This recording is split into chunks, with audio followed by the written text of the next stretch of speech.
sore.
Selamat sore, Bapak Ibu, rekan-rekan pemuda dan adik-adik remaja. Kita mengucap syukur kepada Tuhan kalau kita sampai hari ini masih bisa berkumpul walaupun secara online untuk kita merayakan Paskah bersama-sama. Kita akan siapkan hati kita untuk kita memulai ibadah kita. Saya serahkan pelayanan selanjutnya kepada Ibu Linja. Tuhan, Bapak Ibu Saudara, selamat sore semuanya. Puji Tuhan, tentunya kita dalam keadaan yang sehat semua dalam pertolongan yang daripada Puji Tuhan. Haleluya. Saat sore hari ini kita mau kembali menghadap hadirat Tuhan. Kita mau siapkan keberadaan kita siapkan hati kita, pikiran kita untuk menghadap hadirat Tuhan. Kita mau katakan kepadanya, "Ku datang Tuhan." Haleluya.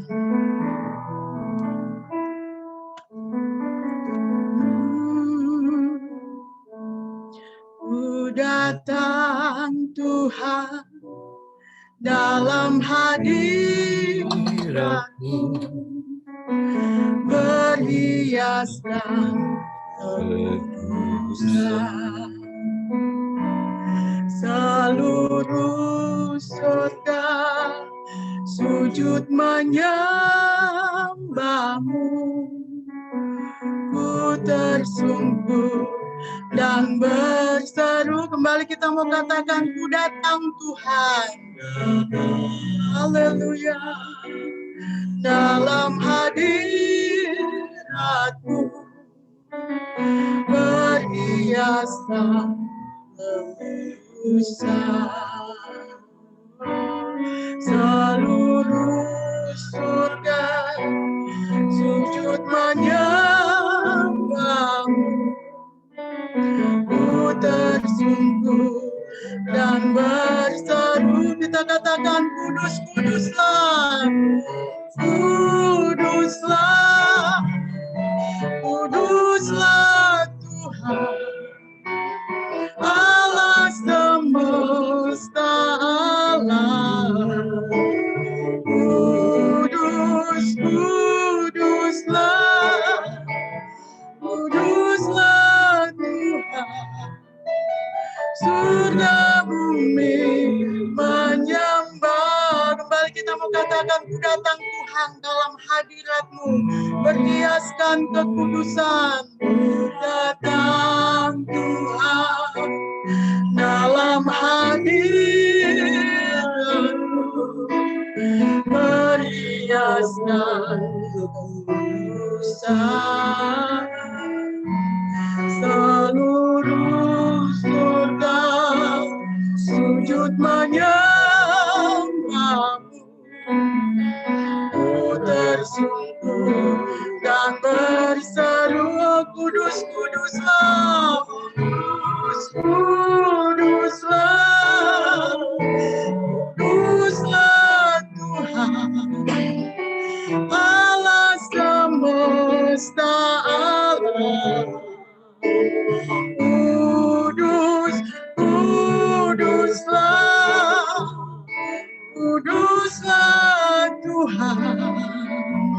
Surga bumi menyembah. Kudus, kuduslah, kudus, kuduslah. Haleluya. Tuhan Allah semesta alam. Oh kudus, kuduslah, kuduslah Tuhan. Surga bumi menyembah. Lagi kita mau katakan kudus, kudus. Amin, haleluya. Kudus Tuhan, kuduslah Allah semesta alam. Kudus, kuduslah, kuduslah Tuhan. Surga bumi menyembah, surga bumi menyembah, surga bumi menyembah. Sekali lagi surga bumi menyembah, surga bumi menyembah. Mari sama-sama kita sembah Dia, kita agungkan namanya, kita tinggikan namanya. Haleluya, haleluya, haleluya, haleluya. Kuduslah Engkau Tuhan. Haleluya, haleluya, haleluya.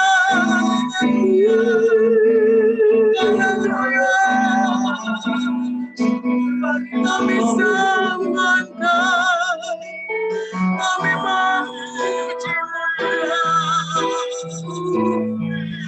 Haleluya, haleluya, haleluya. Terpujilah nama-Mu, luar biasa Tuhan. Engkau agung Tuhan. Haleluya.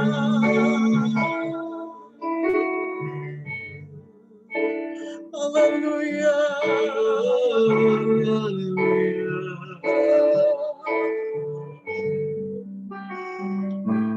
Kembali kita mau katakan kudus, kuduslah Tuhan. Haleluya. Kita mau katakan dengan segenap hati kita bahwa Dia Allah yang kudus. Kuduslah,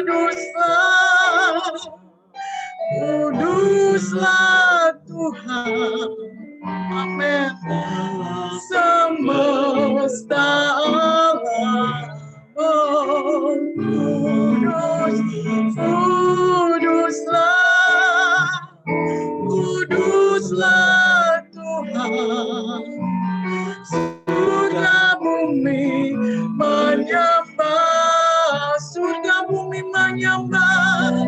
surga bumi menyembah. Sekali lagi, surga bumi menyembah, surga bumi menyembah.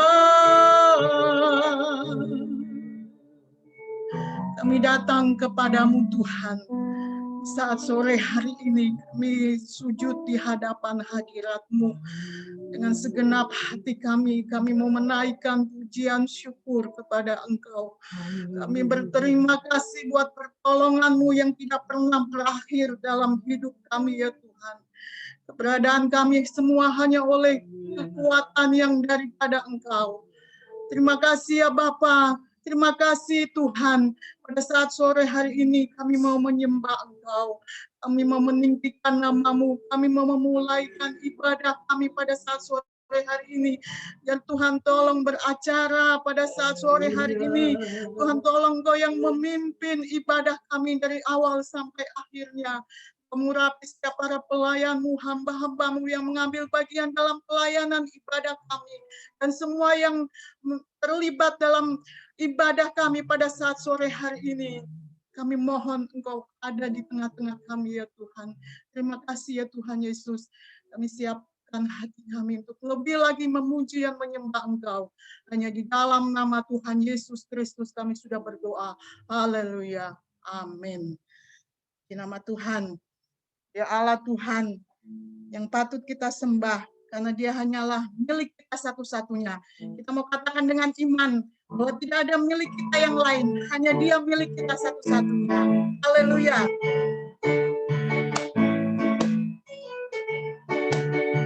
Hanya Kau milikku di surga. Haleluya.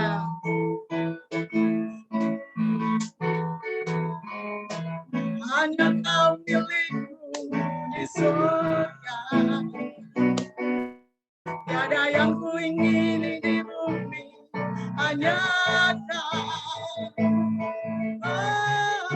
Tak kuandalkan kekuatanku, namun yang pasti Kau tetap selamanya Allah sumber kuatku, Allah sumber kuatku, Allah sumber kuatku dan bagianku selamanya, selamanya. Mari kita mengatakan hanya Kau milikku. Haleluya. Hanya Kau milikku di surga. Amin. Tiada yang kuingini di bumi, hanya Kau. Tak kuandalkan kekuatanku, namun yang pasti Kau tetap selamanya Allah sumber kuatku, Allah sumber kuatku, Allah sumber kuatku dan bagianku selamanya, Allah sumber kuatku. Haleluya. Amin. Allah sumber kuatku, Allah sumber kuatku dan bagianku selamanya, selamanya, selamanya, selamanya, sekali lagi selamanya, selamanya. Haleluya. Biar kita mengaminkan pujian ini. Ya Allah sumber kekuatan kita. Kita mau katakan percaya pada Yesus, itulah untungku. Amin. Ya hiburkan hati yang susah. Haleluya. Percaya pada Yesus, itulah untungku. Dia hiburkan hati yang susah. Percaya pada Yesus, itulah untungku. Hidup senang. Percaya pada Yesus. Percaya pada Yesus, itulah untungku. Dia hiburkan hati yang susah. Percaya pada Yesus, itulah untungku. Hidup senang selamanya. Inilah untungku dalam dunia yang gelap. Jika di hatiku Yesus tinggal tetap. Inilah untungku.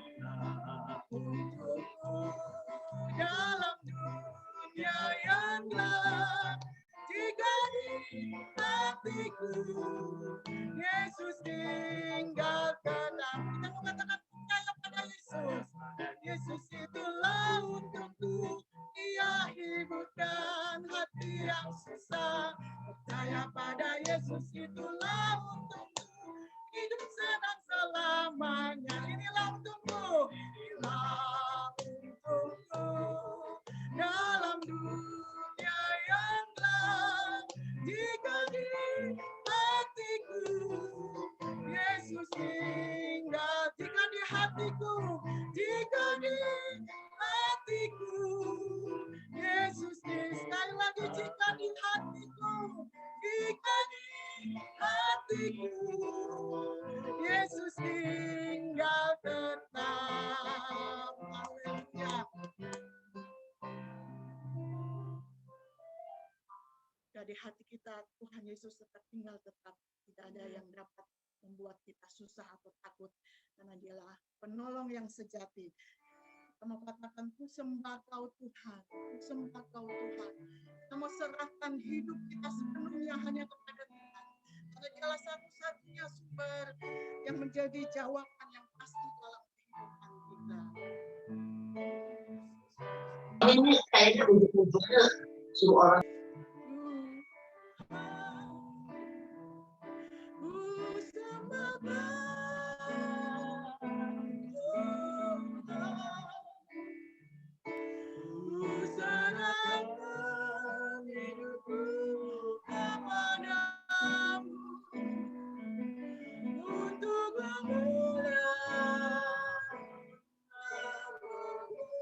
Bapakku persembahkan tubuhku sebagai persembahan yang Bapa, ku persembahkan tubuhku sebagai persembahan yang hidup, kudus, dan yang berkenan padamu, sebagai ibadah yang sekali lagi kita mau katakan, Bapakku persembahkan tubuhku. Haleluya. Bapa, ku persembahkan tubuhku sebagai persembahan yang hidup, kudus, dan yang berkenan padamu, sebagai ibadah yang sejati. Ku sembah Kau Tuhan, ku sembah Tuhan, haleluya, sembah Tuhan. Ku serahkan hidupku kepadamu untuk kemuliaan nama-Mu. Ku sembah Kau Tuhan, sembah Tuhan, haleluya. Ku sembah Tuhan, ku serahkan hidupku kepadamu untuk kemuliaan nama-Mu. Kita nyanyikan sekali lagi refnya, nanti dengan kasih Kristus Bapak Yosef akan berdoa buat firman Tuhan yang akan kita dengarkan.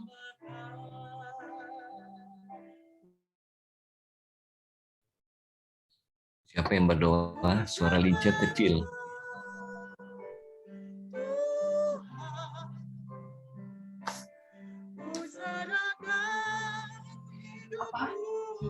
Kepadamu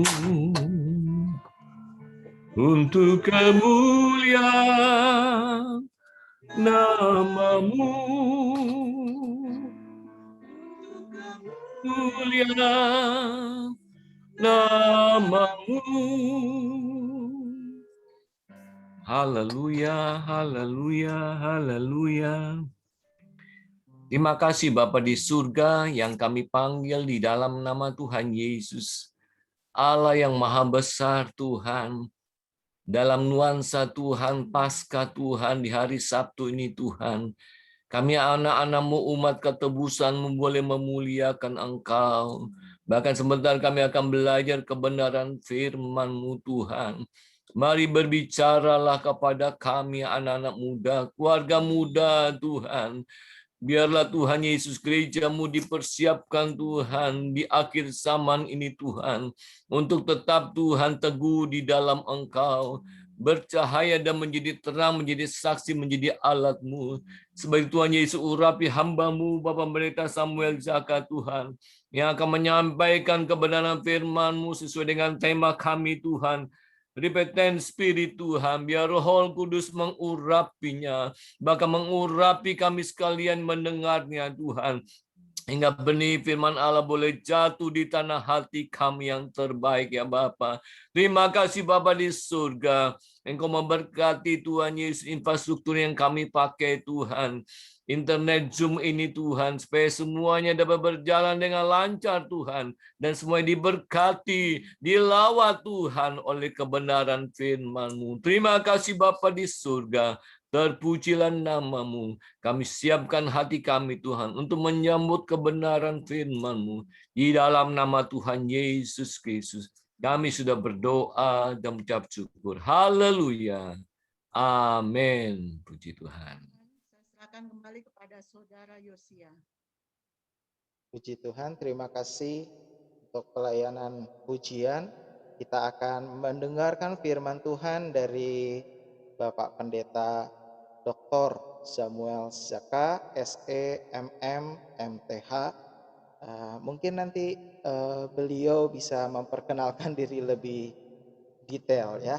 Saya persilahkan. Silakan Om.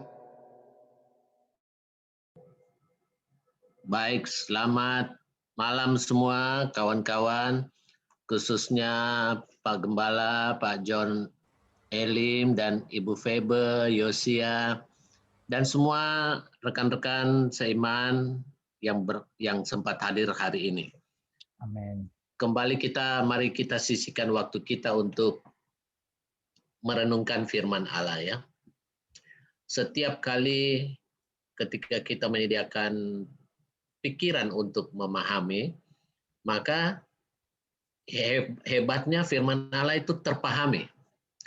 Karena ketika orang cuma hadir dan hanya untuk mengisi waktu, kebetulan tidak ada kegiatan yang lain, maka firman Allah itu tidak akan baik-baik tertanam, dan memang itu sudah pernyataan Alkitab ya, kita tidak sangsikan lagi, hanya tertanam bagi orang yang menerimanya dengan pembukaan wawasan. Amen. Ketika kita mendengar firman Allah, apalagi tentang repentant spirit, bicara tentang pertobatan, apakah ini ditujukan untuk orang yang belum bertobat? Malah mungkin dia nggak dengar ini berita tentang pertobatan.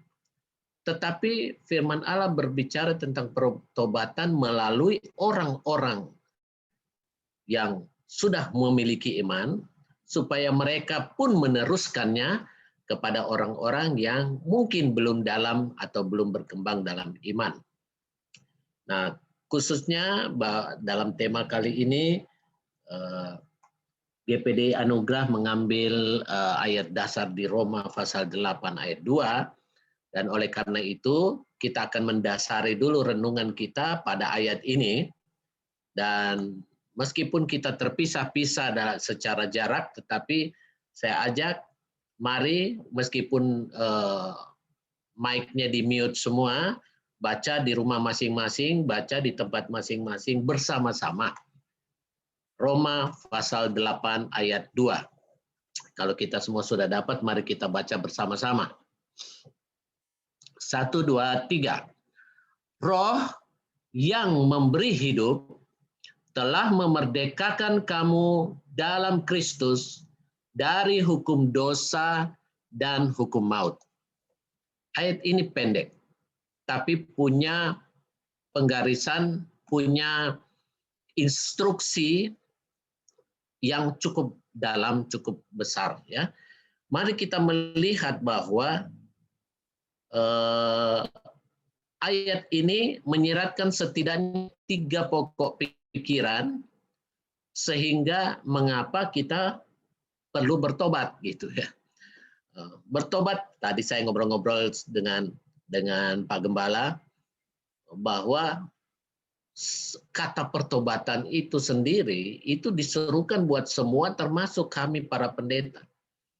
Karena firman Allah harus dijiwai, dihidupi bagi semua kita, sehingga apa yang menjadi tujuan Allah di dalam hidup kita terpenuhi. Nah, apakah saya dapat dijadikan co-host supaya saya bisa tampilkan materi, bisa?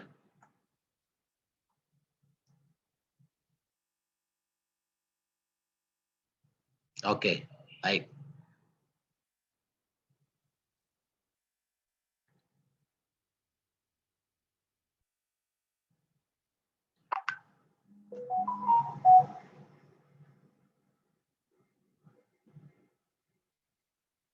Mari kita melihat 3 pokok pikiran dalam Roma pasal 8 ayat 2 ini, ya. Di sini ada 3 hal. Pertama, ada pernyataan di sini bahwa Roh yang memberi hidup. Jadi kita mendapat perintah di sini di dalam Roma pasal 8 ayat 2 mendapat pemberitahuan, pengumuman bahwa ada yang sudah memerdekakan kita, kan begitu ya. Jadi siapa tokoh utamanya? Siapa tokoh yang memberi perintah? Siapa tokoh yang memberitahu kita bahwa semua ini sudah terjadi? Proses kemerdekaan ini sudah terjadi. Kita sedang memperingatinya. Ketika Yesus turun di dalam dunia ini sebagai manusia 100%, dia kemudian harus memberi diri sebagai orang yang harus mati demi dosa isi dunia. Nah, siapa ini? Dikatakan statement pertamanya adalah Roh yang memberi hidup. Itu dulu. Bagian yang pertama kita menerima keterangan penting bahwa yang memberi kepada kita sumbernya adalah Roh. Roh yang mana? Roh yang memberi hidup. Hidup ini kunci buat kita. Kalau kita tidak menghormati apa yang diberikan oleh Roh ini, kalau kita tidak menghormati Roh itu sendiri, Roh Allah yang dikatakan di sini Roh dengan huruf besar, dia yang merupakan sumber kehidupan. Itu berarti sebentar lagi kita tidak memiliki hidup. Karena dia adalah Roh yang memberi hidup. Kita harus tunduk pada dia, kita harus hormat atas pengorbanannya, atas segala sesuatu yang dilakukannya, dan itu sudah merupakan penggenapan dari nubuatan-nubuatan sejak zaman Yesaya dan seterusnya. Roh yang memberi hidup. Bagian yang pertama untuk kita mengerti bahwa kita seakan-akan begini. Kalau saya boleh dengan gerakan, mata kita disuruh pasang, tak, buka matamu lebar-lebar, yang berbicara dengan kamu adalah Roh yang hidup, Roh yang memberi hidup. Dia Roh yang maha hidup, dia Roh yang memberi hidup. Tanpa dia tidak ada kehidupan. Tanpa dia manusia akan berbuat dosa seterusnya, dan upah dosa adalah maut. Kaitannya begitu ya. Jadi dia adalah sumber kehidupan. Memang dia sedang mengatakan, makanya Yesus berkata, akulah jalan, kebenaran, dan kehidupan. Maka dia yang memberi hidup ini, hanya dengan dia kita mendapat kehidupan, kita mendapat jaminan kehidupan. Untuk kemudian selamat, bukan cuma kehidupan yang di bumi, tetapi juga kehidupan yang kekal.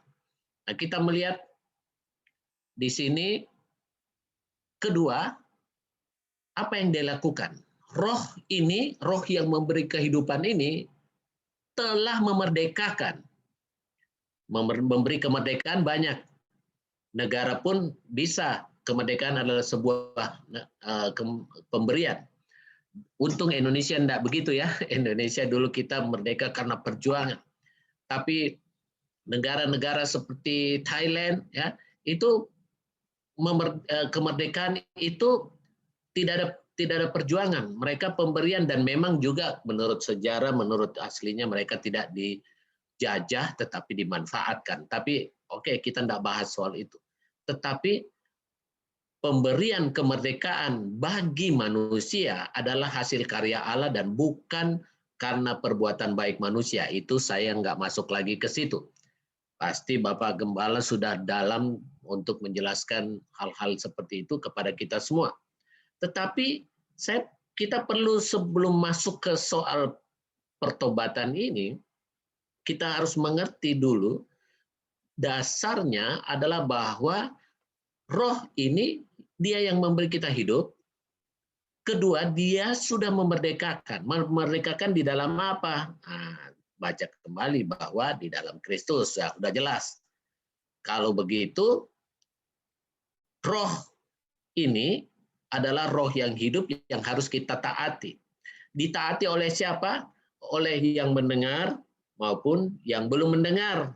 Nah, bagaimana caranya mendengar? Itulah proses penginjilan, itulah yang semua yang menjadi tugas kita semua untuk memperdengarkan Injil kepada mereka bahwa mereka telah dimerdekakan. Tapi minimum kita pahami dulu bahwa aku telah dimerdekakan, oleh karena itu aku tidak boleh melakukan hal yang buruk lagi, kan begitu.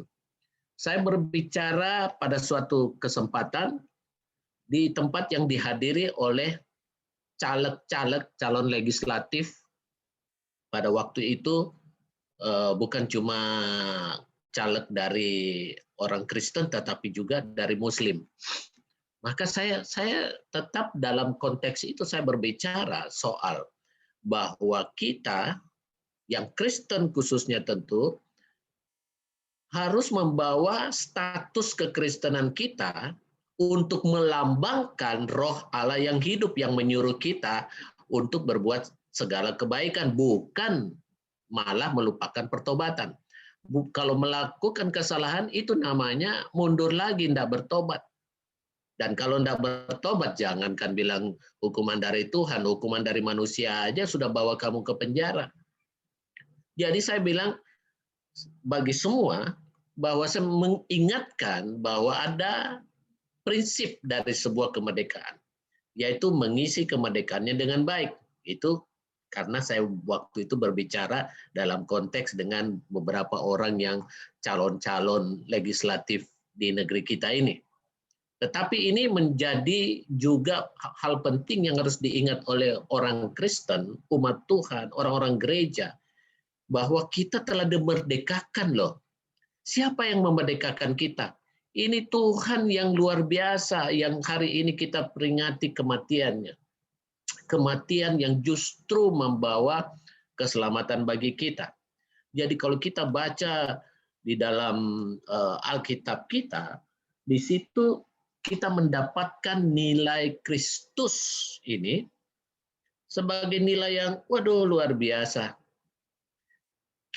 Oleh kematiannya di kayu salib kita selamat, ya, kita selamat. Dia mati di kayu salib, matinya berdarah-darah, luka yang berlimpah-limpah dalam bahasa saya katakan begitu. Kita selamat, tapi ternyata bukan sekedar selamat, tapi bonusnya adalah bahwa bilur-bilurnya membuat kita jadi sembuh.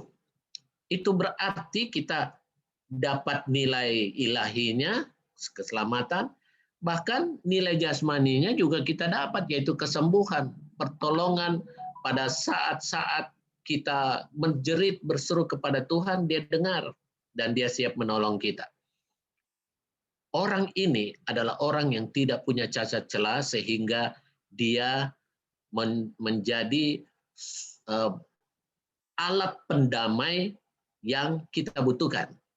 Ya, itu kita pahami dulu sebagai dasar mengapa pertobatan ini Mengapa jiwa pertobatan ini, spirit pertobatan ini harus kita miliki, orang-orang baik kita yang di dalam gereja maupun anak-anak Tuhan di mana saja berada, dan juga perlu didengar. Kalau saya berdoa di tempat yang umum yang lebih formal, saya akan berkata, Tuhan jadikan bangsa ini takut kepada Tuhan, untuk tidak berbuat hal-hal yang menyakitkan hati Tuhan. Itu semua agama akan mengaminkan. Kenapa? Karena banyak kali, jangankan orang non-Kristen, orang Kristen sendiri melakukan hal-hal yang mempermalukan nama Tuhan. Berarti jiwa pertobatan ini belum dimiliki dong. Padahal dia sudah ikut Tuhan berapa lama coba. Ya. Tentu kita tidak bisa jadikan ukuran akhirnya ke lamanya durasi pengiringan kepada Tuhan dengan efek dari pengiringan itu, yaitu pertobatan. Nah, kita melihat bahwa kita dimerdekakan dari hukum dosa dan hukum maut. Ini kalimat ini bagus banget, lengkap. Satu, roh. Roh yang mana? Roh yang memberi hidup. Dua, apa yang dia lakukan? Dia memerdekakan kita di dalam Kristus. Memerdekakan dari apa? Hukum dosa dan hukum maut. Ini berarti kalau kita sudah terlepas dari hukum dosa dan hukum maut, kok janganlah kita mau lagi kan gitu. Jangan kita mendekat lagi kepada dosa dan maut, yaitu melakukan segala hal-hal yang dibenci Tuhan. Di dalam 1 Yohanes pasal 4 ayat 10, kita baca dulu dasar-dasarnya semua yang saya lengkapi ya. Di situ sudah dikatakan begini, bahwa Allah telah mengasihi kita. Bukan karena kita yang mengasihi Allah, Allah telah mengasihi kita. Ini jelas di dalam 1 Yohanes 4 ayat 10. Nah, kalimat ini yang penting adalah mengutus anaknya sebagai pendamai. Dia sudah turun mati, disalibkan ya, untuk menjadi pendamaian. Untuk menjadi pendamaian. Nah, kenapa dia mau? Orang ini adalah orang yang maha kudus, di dalam kehidupannya tidak ada cacat celah, sehingga tetapi dia rela untuk turun mati bagi kita. Kalau kita mau bicara tentang prinsip keadilan, maka Yesus sudah kalau kita mau bicara, saya ulang sedikit, karena kalau kita mau bicara tentang keadilan, maka kita sudah mati semua deh. Kita mati semua. Karena apa? Dia adil seadil-adilnya. Apa yang dia putuskan, apa hukum yang telah digariskan, harus dilaksanakan. Dia pun tidak akan mencabutnya. Gitu. Misalnya, dia mengatakan hukum upah dosa adalah maut, gitu ya.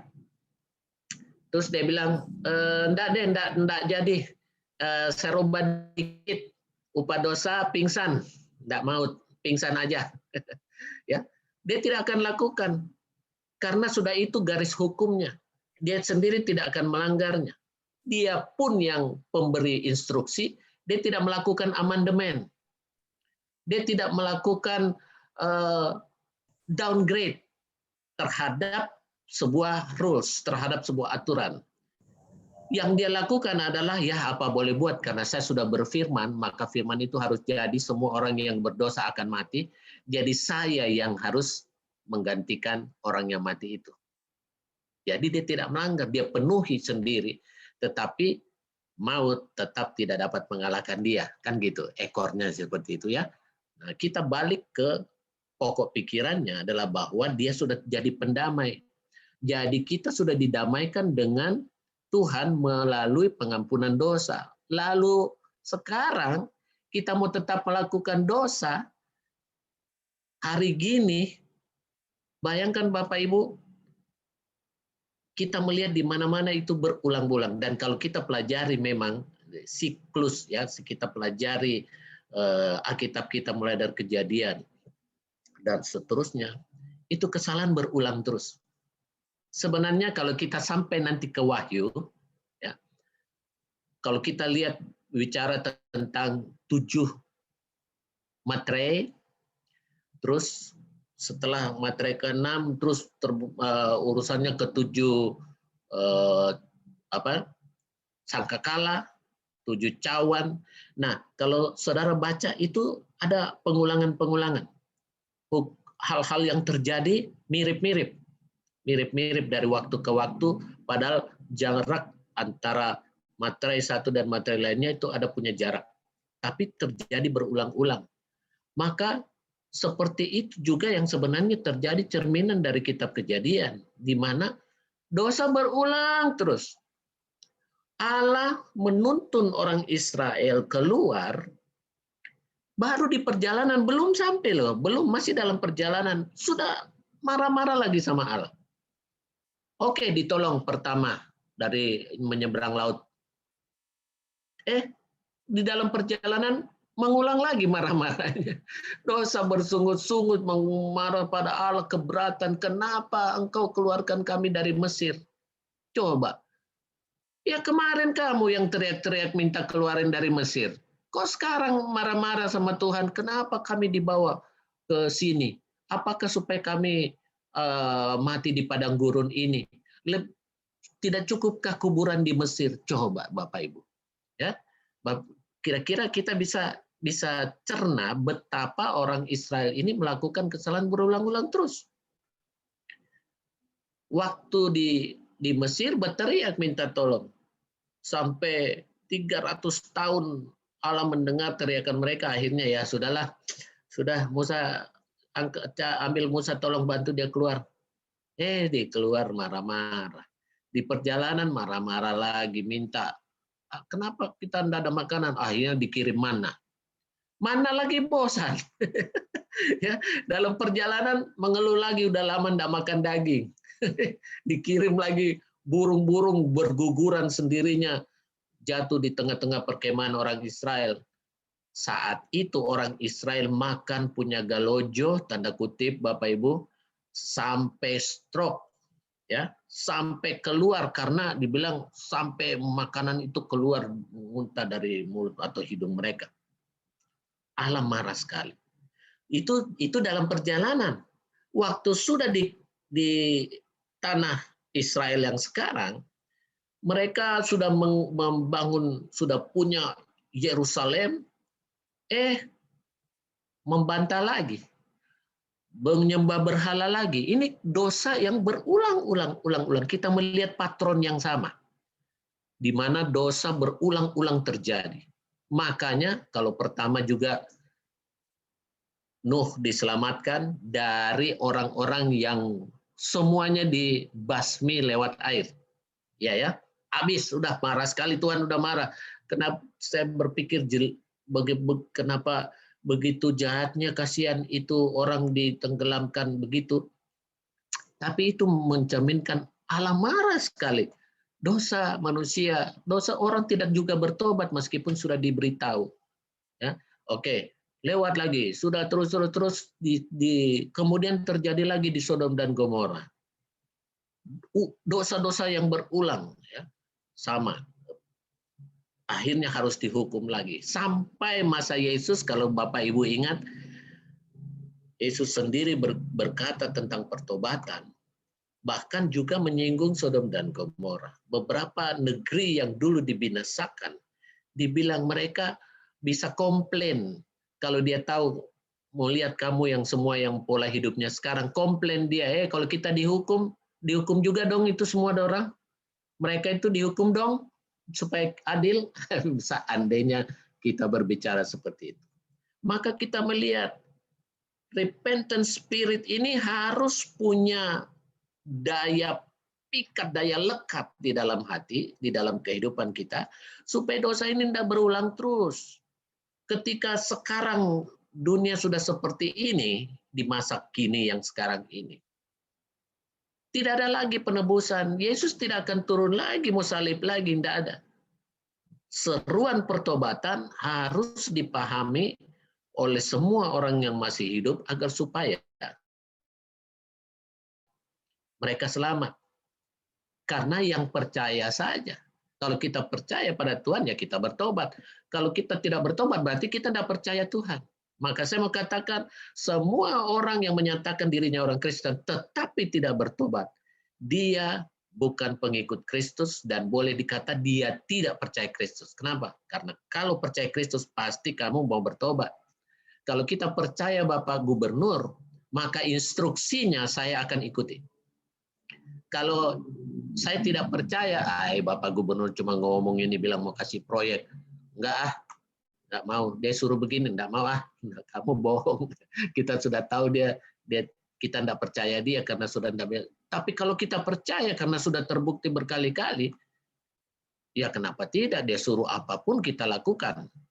Nah, jadi repentant spirit ini penting dengan melihat patron, pola-pola kehidupan bangsa Israel di sepanjang pembacaan Alkitab kita, dia berulang-ulang terus.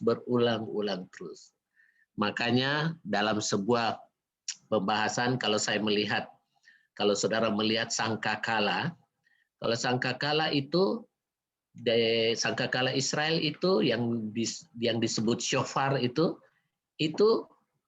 dia berpilin-pilin begini, ya. Dia berpilin-pilin kayak bergelombang-gelombang. Dia berputar-putar. Kenapa? Karena itu menggambarkan siklus yang terjadi dalam kehidupan bangsa-bangsa dari awalnya sampai sekarangnya. Ya. Bahwa itu sangkakala itu harus ditiupkan untuk memperingatkan orang bahwa kedatangan Yesus, akhir dari kehidupan itu sudah dekat. Nah, kalau kita lihat gambar sangkakala yang panjang kayak trompet lurus-lurus, itu kan versi barat. Itu versi barat.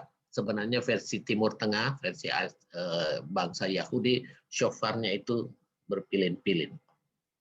Nah, perilaku itu menggambarkan kehidupan manusia yang terus berputar-putar, ya. Makanya mereka waktu maju tidak langsung juga ke Mesir, dikasih putar-putar juga balas, ya. Nah, itu berputar terus. Nah, mari kita melihat siapa ini yang berkata harus bertobat itu. Ya, kita melihat di dalam 1 Petrus 2 ayat 21. 1 Petrus 2 ayat 21.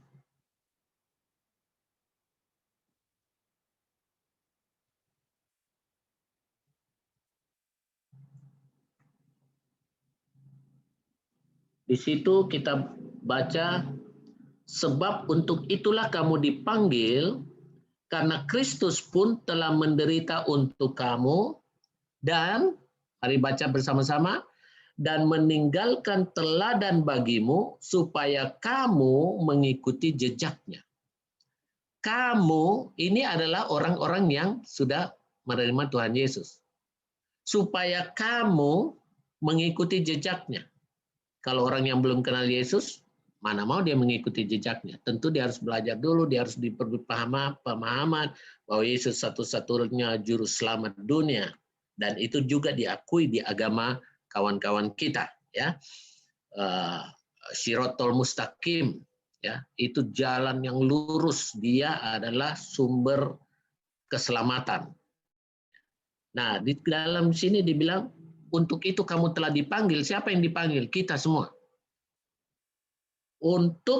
Karena Kristus telah menderita untuk kamu dan telah meninggalkan teladan bagimu, supaya kamu mengikuti jejaknya. Nah, ini efek dari setiap pertobatan. Tugasnya petobat-petobat, kita semua yang Kristen, kita yang sudah jadi anak Tuhan, kita yang sudah mengiring Yesus, kita harus mengikuti jejak.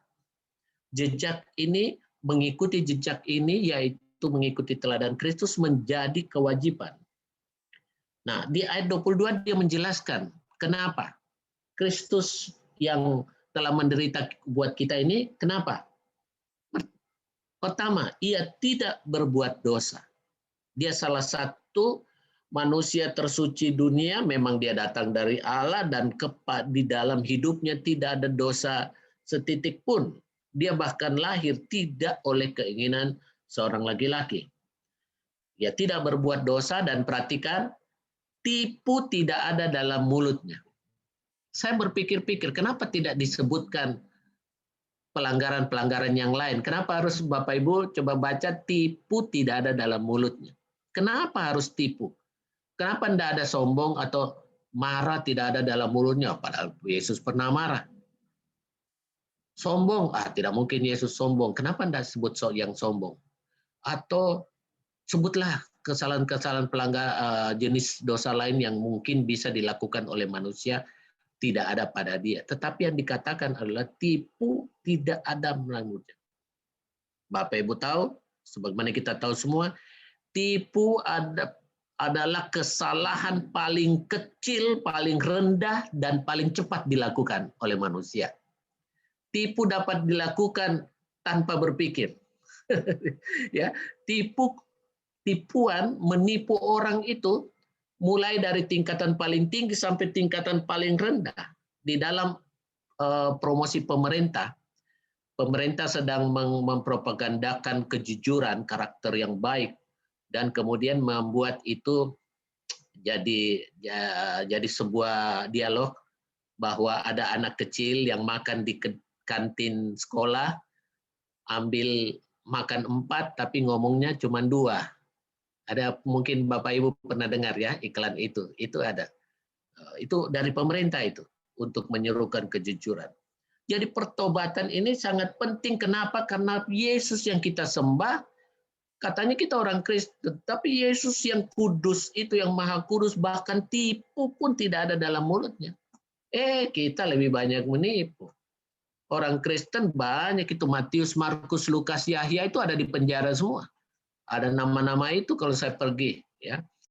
Dan saya sedih waktu itu pernah di Kendari, di kota saya, pergi pertama penjara, ada 5 orang Kristen masuk gereja di penjara. Kita datang layani. Datang berikut lagi dijadwalkan, 12. Loh, kok naik? Ya, itu adalah satu-satunya gereja yang merindukan pengurangan jemaat. Gereja lain merindukan penambahan jemaat, gereja itu merindukan pengurangan jemaat. Kok malah naik?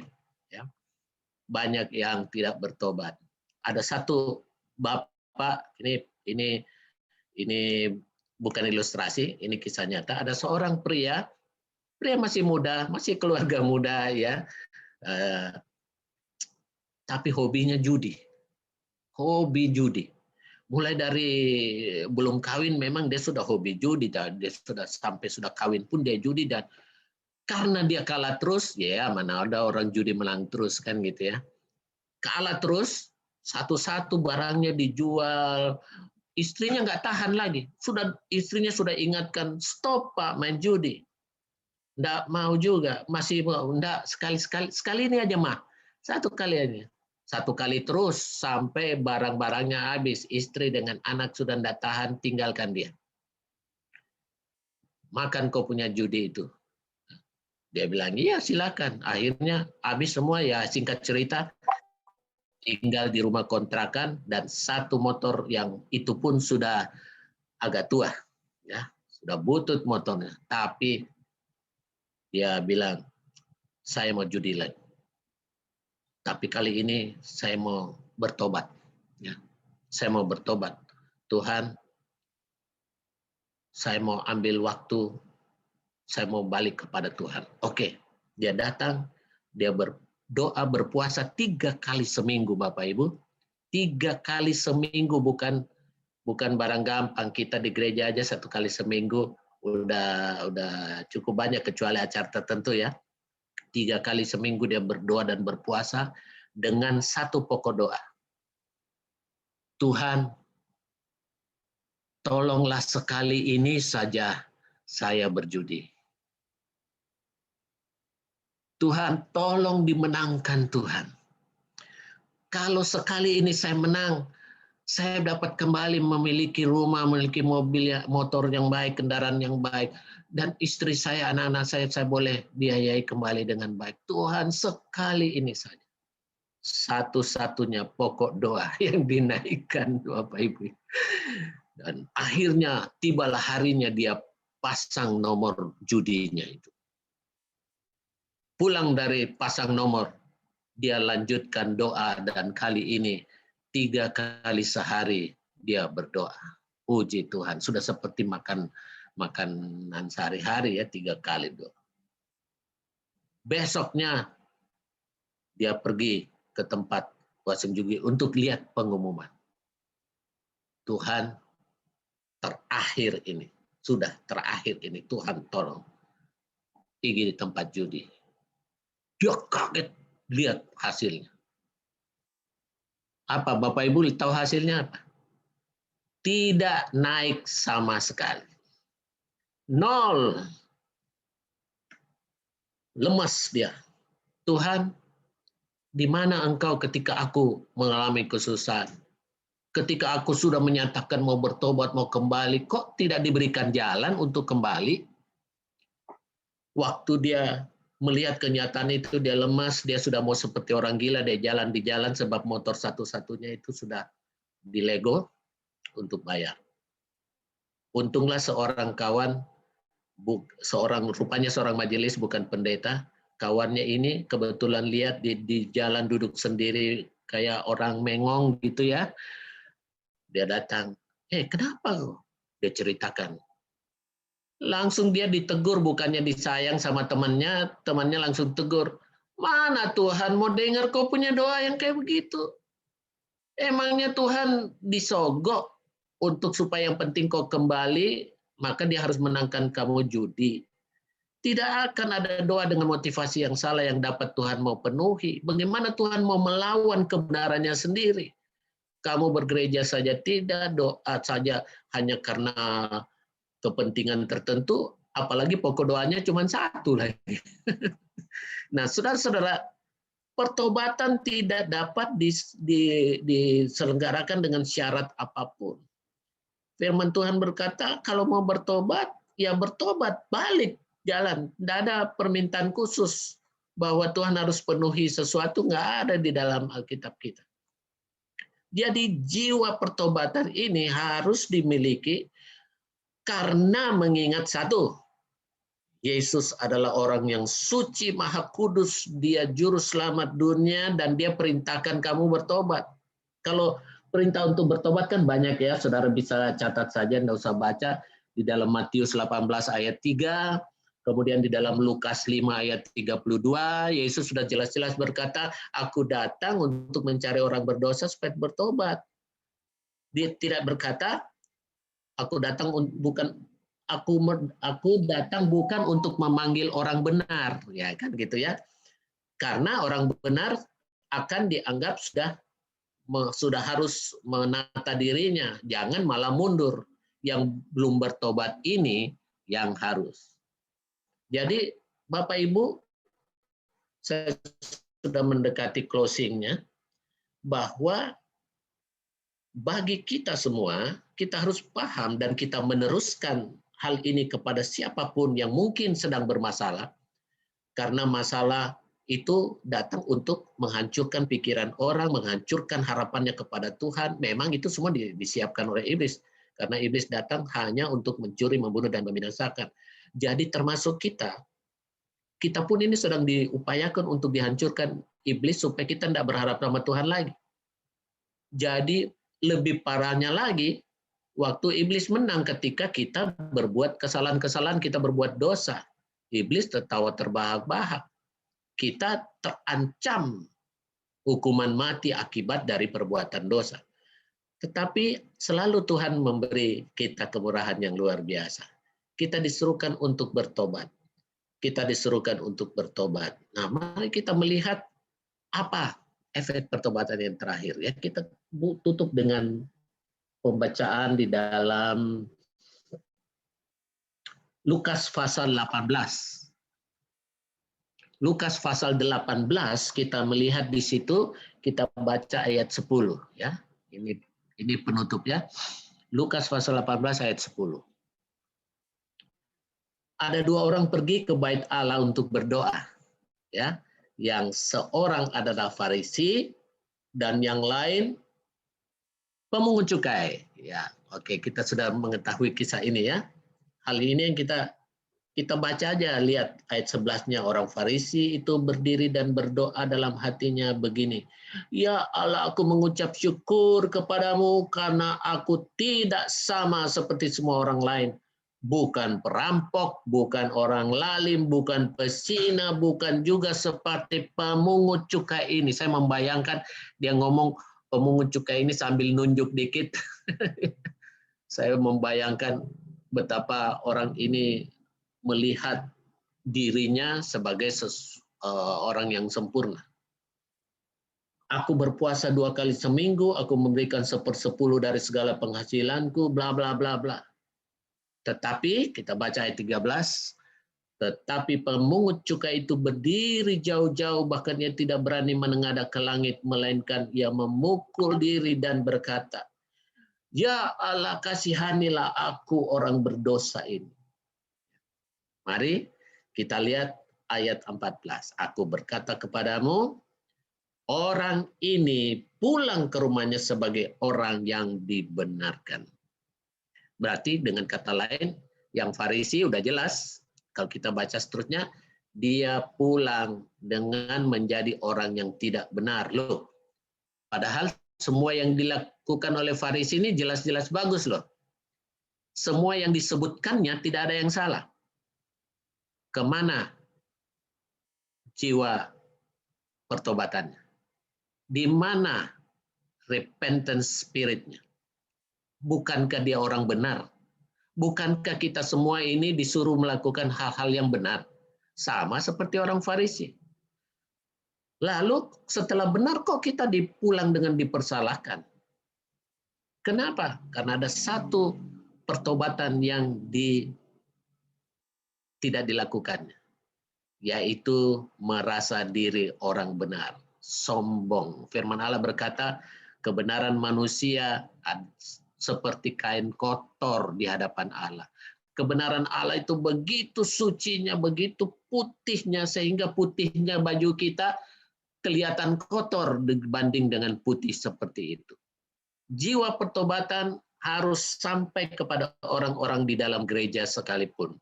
Kita yang sudah melakukan hukum-hukum Tuhan, setia dan berbakti kepada Tuhan, syukur. Tetapi mari kita pertahankan itu dan tidak menjadikan kita orang sombong di hadapan Tuhan.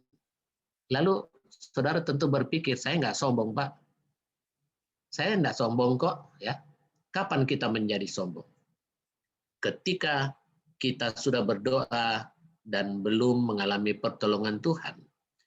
Kita biasa mengomel, ya, kita biasa mengeluh, kita biasa bilang, aduh, sudah Mi, jangan Mi dulu saya bertugas di gereja, Pak Gembala ganti Mi dulu orang lain, nanti Pi baru saya masuk lagi.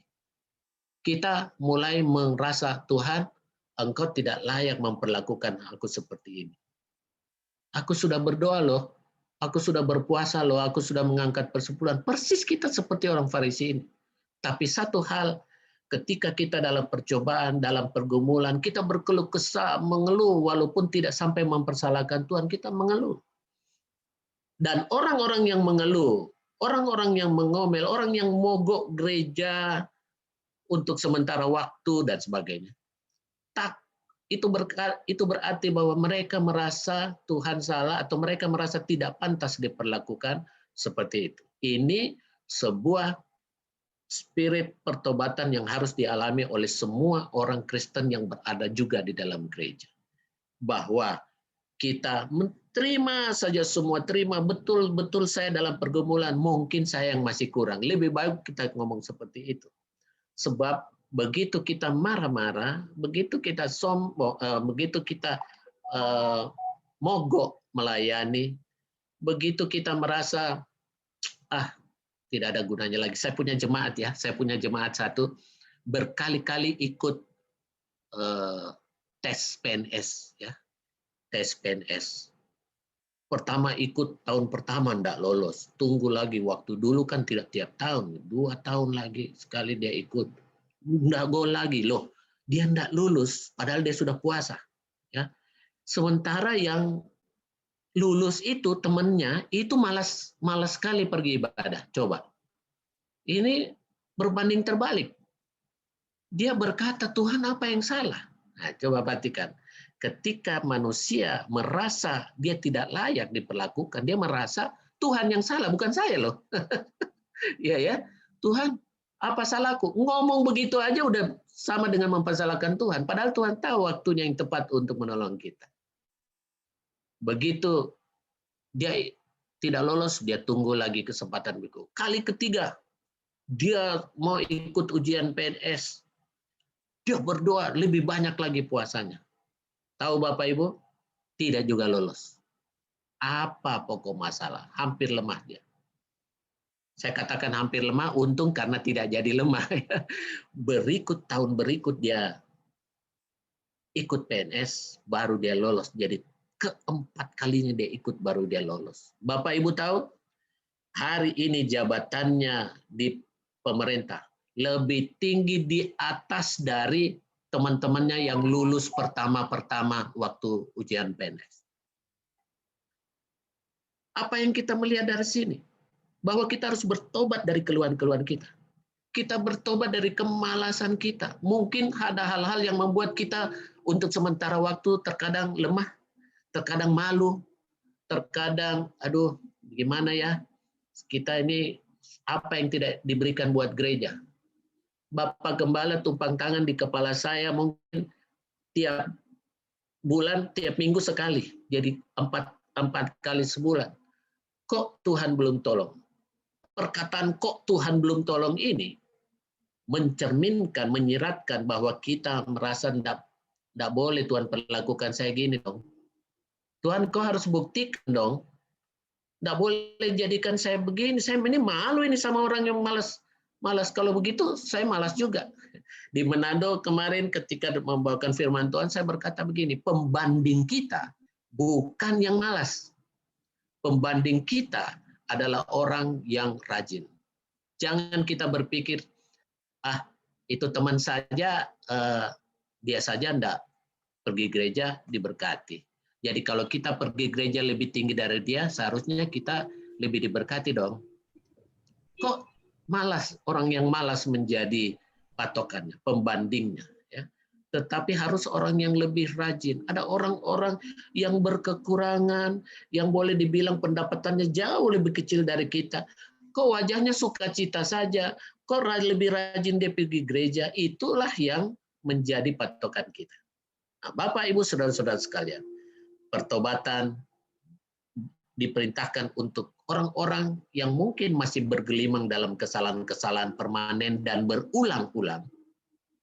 Tetapi juga bagi kita semua yang berada dalam rumah Tuhan, yang setia, para pelayan, para pemain musik, tim altar mungkin, Anda punya talenta yang lebih daripada orang lain. Mari kita melihat bahwa jiwa pertobatan ini harus sampai ke dalam, agar supaya tidak satu pun, sedikit pun kesombongan muncul bagi kita di hadapan Tuhan.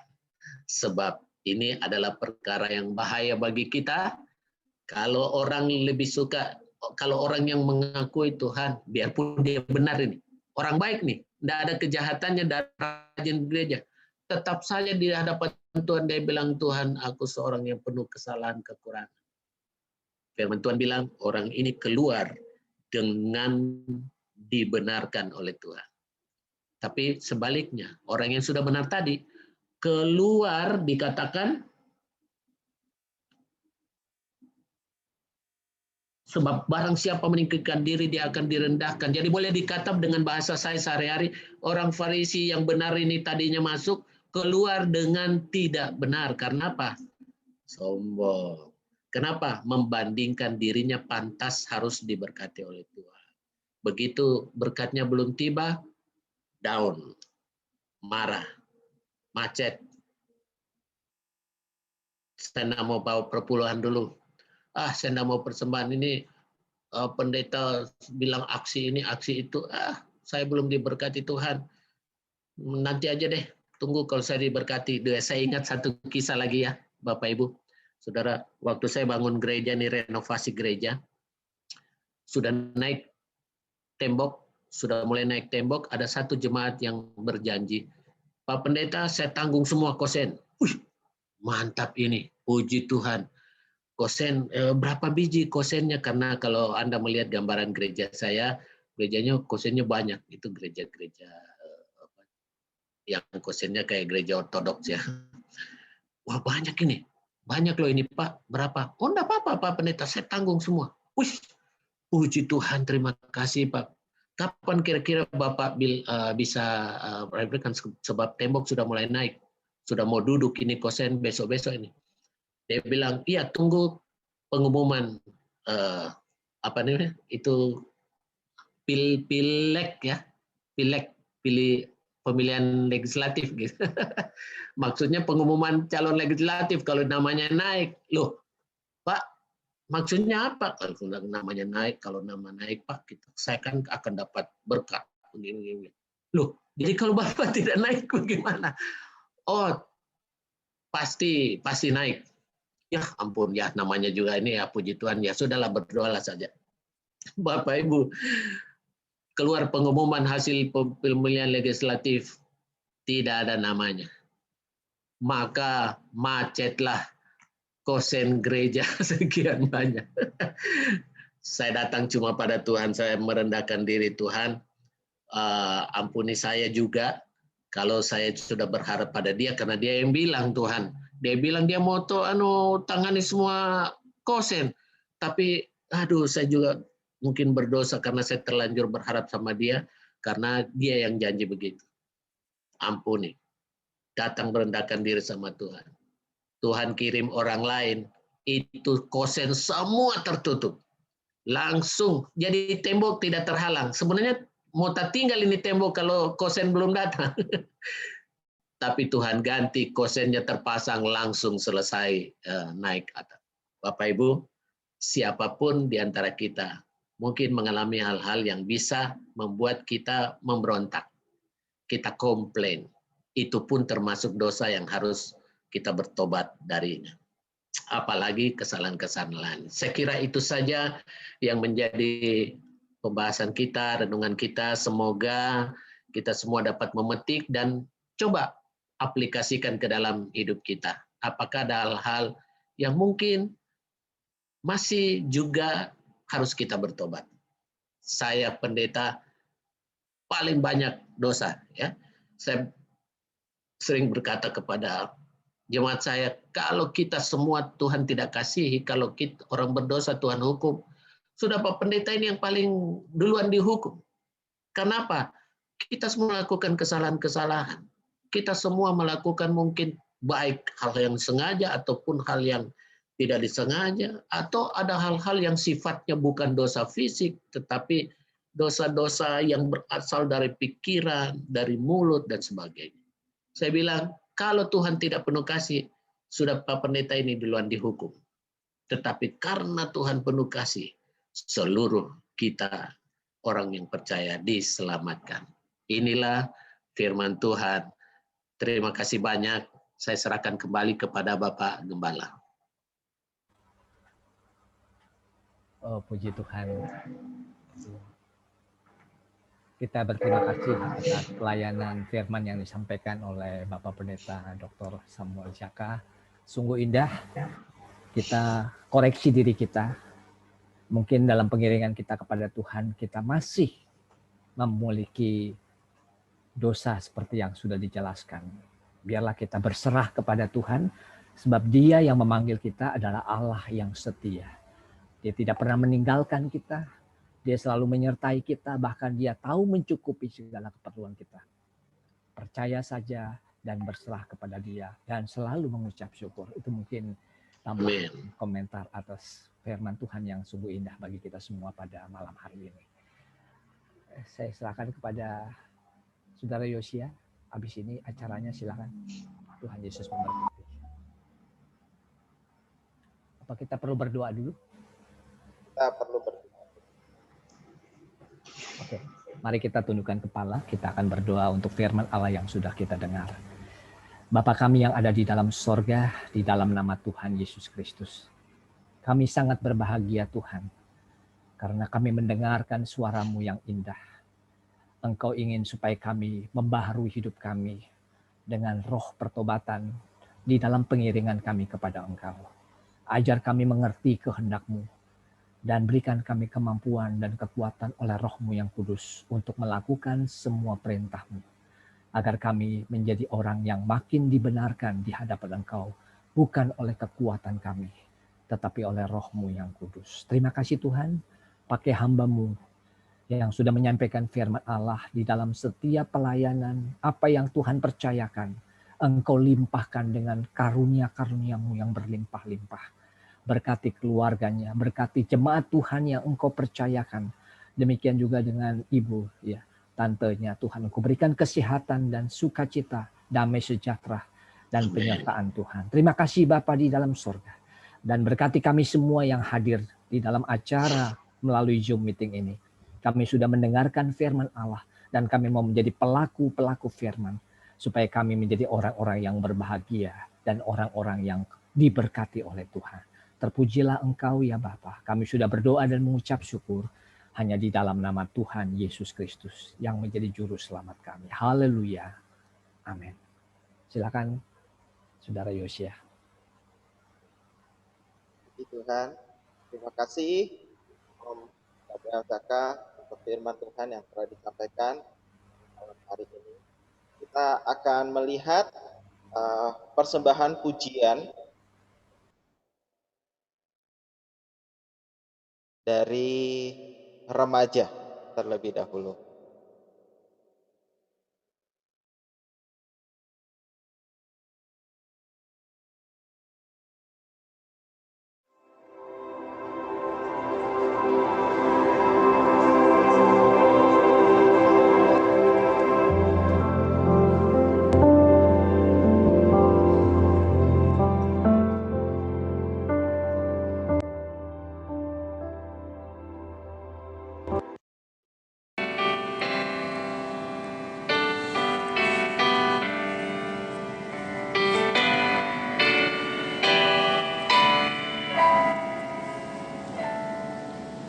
Ku hidup oleh anugerah-Mu, yang terbaik ku terima dari-Mu.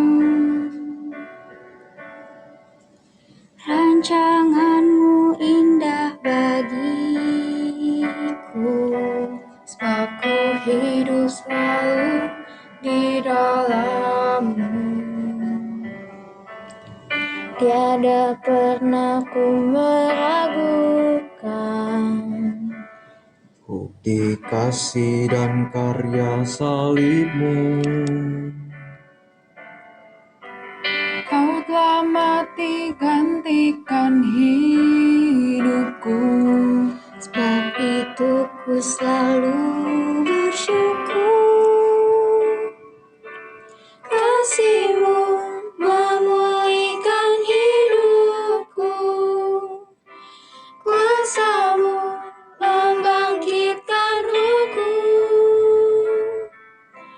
Darah-Mu tak tercurah bagiku, pengorbanan-Mu sempurna.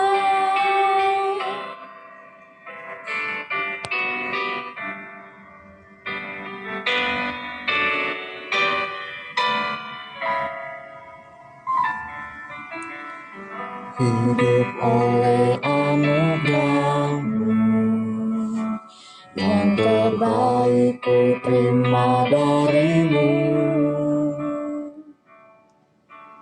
Rancangan-Mu indah bagiku, sebab ku hidup selalu di dalam-Mu.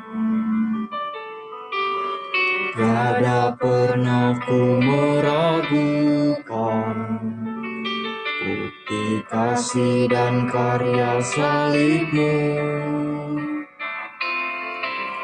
Kau telah mati gantikan hidupku, sebab itu ku selalu bersyukur. Kasih-Mu memulihkan hidupku, kuasa-Mu membangkitkan rohku. Darah-Mu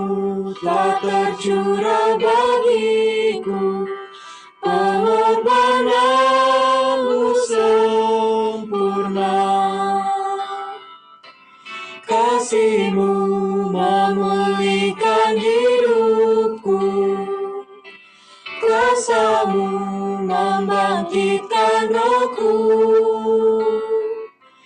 darah-Mu telah tercurah bagiku, pengorbanan-Mu sempurna.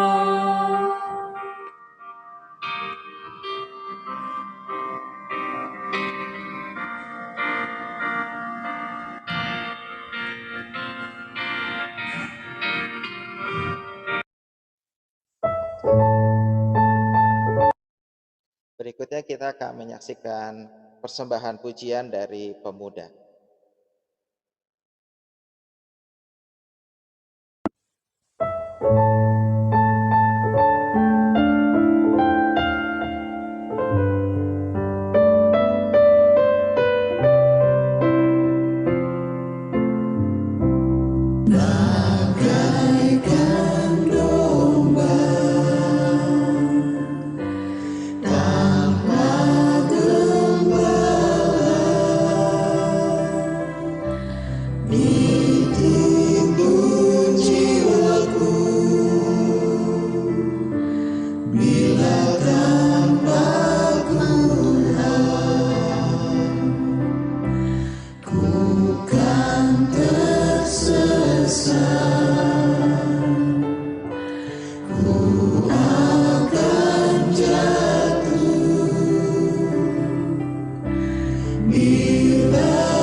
kita akan mendengarkan pengumuman dari Komisi Remaja.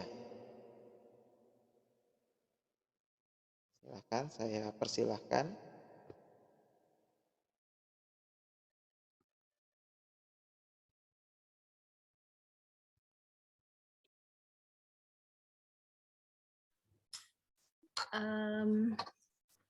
Bisa tolong tampilin Yosi itunya, announcement-nya. Kita ada aksi sosial dalam rangka Paskah berupa memberikan donasi ke gereja di Gereja Pantekostal Suara Nafiri Weliman di Nusa Tenggara Timur, itu daerahnya dekat Atambua, mendekati perbatasan timur, berupa pakaian layak dan dana. Jadi maksimum kita terima tanggal 10 April karena kita akan eksekusi di tanggal 12 Aprilnya. Kontak personnya ini boleh dikirim ke Grace atau diinformasikan ke Putri.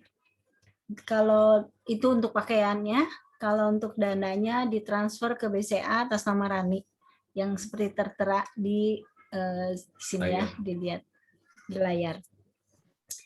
Jadi buat teman-teman, saudara-saudara semua yang tergerak untuk memberikan dananya, atau silakan mendonasikannya untuk pekerjaan Tuhan di kota sana, yang kota kecil ya, di sana kota kecil dan kelihatannya memang banyak orang sederhana di sana. Jadi kita mau berbagi meski di dalam kondisi sulit seperti sekarang saat pandemi, tapi kita mau belajar juga memberi seperti yang Tuhan ajar kepada kita. Itu aja sih. Terima kasih, Tuhan berkati.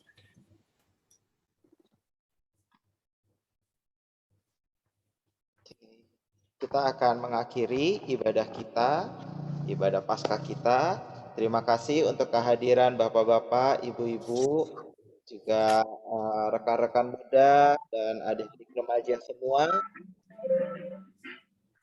Terima kasih juga untuk sekali lagi untuk Om Samuel Zaka yang ada di Kendari. Salam buat tante, buat oma di sana. Ya. Kita akan akhiri. Saya serahkan kepada Bapak John.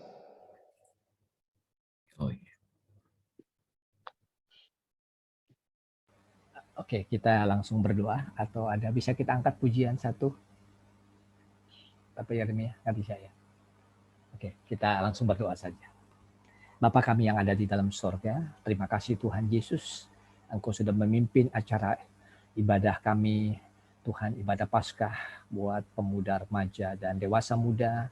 Kami sangat diberkati melalui persekutuan ini, walaupun kami tidak secara fisik bertemu, tetapi Engkau hadir di tengah-tengah kami, dimanapun kami berada. Itulah firman Allah yang ajarkan kepada kami. Terima kasih Tuhan, juga firman Allah yang sudah kami dengar.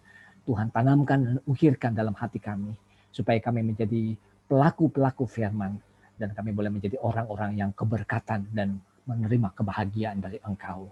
Pakai sekali lagi hamba-Mu, Bapak Samuel Jaka yang sudah membawa firman, pakai beliau dimanapun beliau berada, nama Tuhan dipermuliakan. Terima kasih Bapa di dalam sorga. Sebentar kami akan berpisah, kami percaya penyertaan-Mu tetap sama. Saat kami datang beribadah lewat Zoom, dan saat kami berpisah, penyertaan-Mu tetap sama bagi kami semua. Engkau lindungi kami sepanjang malam ini, bungkus kami dalam kuasa darah-Mu. Dan besok pagi kami boleh datang beribadah kembali kepadamu di gereja untuk memuliakan Engkau, memperingati hari Paskah kebangkitan-Mu yang sudah menang atas maut. Terima kasih Bapa di dalam sorga. Engkau memberkati kami semua dengan berkat-berkat yang berlimpah. Dan marilah kita semua, terimalah berkat anugerah dari Allah Bapa, cinta kasih dari Yesus Kristus Juru Selamat kami, dengan persekutuan pimpinan Allah Roh Kudus, ada menyertai kami semua malam hari ini, besok, sampai selama-lamanya. Di dalam nama Tuhan Yesus Kristus kami sudah berdoa dan mengucap syukur. Haleluya. Semua yang beriman berkata amin. Puji Tuhan. Tuhan Yesus memberkati. Sekali lagi terima kasih Bapak Selamat malam Samuel semua. Jaka. Tuhan Yesus Malam, memberkati. Yang Om kami Samuel. Kita foto bersama dulu kali ya, Om. Oh iya, kita foto Yang- dulu. Mohon maaf Oh iya, kalau foto dulu. kameranya bisa di on kan semua. Ya. Ya, sebentar ya. Iya. Aduh, ya. Putri belum ditampilkan. Bella, Intan. Oke. Ya, 2. Oh ya, silakan. Iya, Bella. Oke, ya sudah. 2, 3. Puji Tuhan. Sekali lagi. 2, 3. Oke, Tuhan Yesus memberkati. Yes,